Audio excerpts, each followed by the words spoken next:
Benchwarmers, it is time to break the silence. Jimmy Pallotto here from the Far End of the Bench podcast, welcoming you to the first Stallion's Corner. Over the summer, since we have a little bit extra time, I like to take a look at things a little bit differently than Nico does. We are going to be breaking things down in very short format videos like this that you're going to be seeing.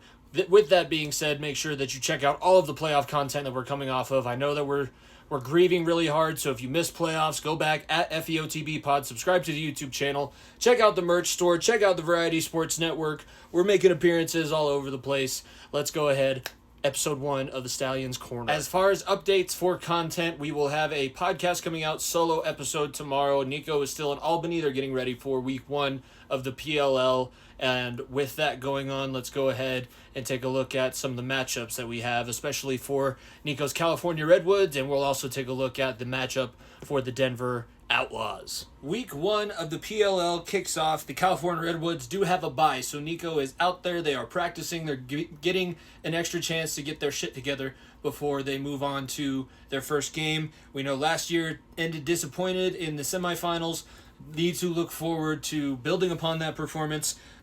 We do have a matchup. The Carolina Chaos are taking on the Denver Outlaws. This again taking place June 1st and 2nd in Albany. This game specifically will be Sunday. Denver is looking to bounce back. They were the last ranked team.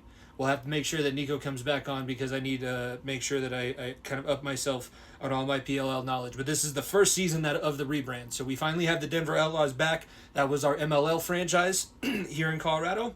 And with that, moving forward, we have a big matchup against the Carolina Chaos, who were the last team last year and also got first pick in this year's PLL draft. Other matchups coming up this weekend: Utah Archers, Philadelphia Water Dogs, Boston Cannons, New York Atlas on Saturday, and then the final game of the weekend, the Maryland Whip Snakes taking on the New York Atlas. Remember, this is the first year that they are having the host cities, so first year of the PLL host city format. They are still doing their touring format. So they'll be in Albany June 1st and 2nd. They'll be in Charlotte, North Carolina, June 7th to the 8th.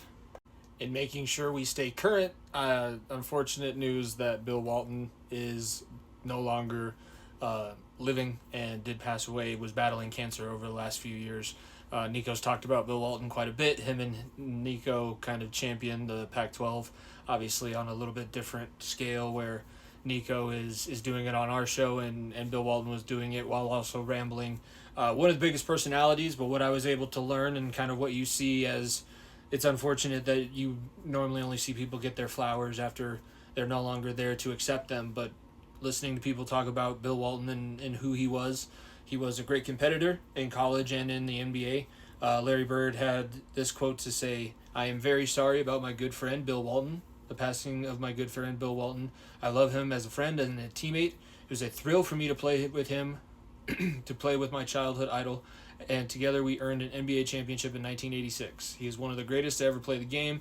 I'm sure all my teammates are as grateful as I am that we were able to know Bill. He was such a joy to know, and he will be sorely missed. My family and I extend our sincere condolences to the Walton family." So somebody as high stature as Larry Bird is taking the time, making sure that Bill Walton is acknowledged in a statement, showing what this man did for the game and what he did for just people in his life. That was the main takeaway that I saw. A lot of the people talking about their interaction with Bill Walton, it was normally generally left on a very positive note. So unfortunately, the champion of the Pac-12 dies just days after the Pac-12 conference is no more. But Bill Walton, his memory will continue on, and it'll be up to somebody in the future to try and fill the shoes of being that wacky late night sports voice behind Pac-12 basketball, or something that will take its place. That is going to do it for episode 1 of the Stallion's Corner. Episode 1. Be sure to follow at FEOTB Pod. Check out the podcast that's going to be dropping tomorrow. Nico will be back at some point after PLL season kind of gets more established. We'll be able to make sure we record before he's able to fly out. Obviously, we'll get his thoughts on the conference finals that have been going on. And I'll talk a little bit more about that tomorrow. I was going to put it in this episode, but I want to keep these around 5 minutes. So hopefully everybody enjoyed Stallion's Corner, episode 1. For myself, Jimmy Pallotto, one half of the Far End of the Bench podcast. Thank you very much for listening. I will see you guys tomorrow.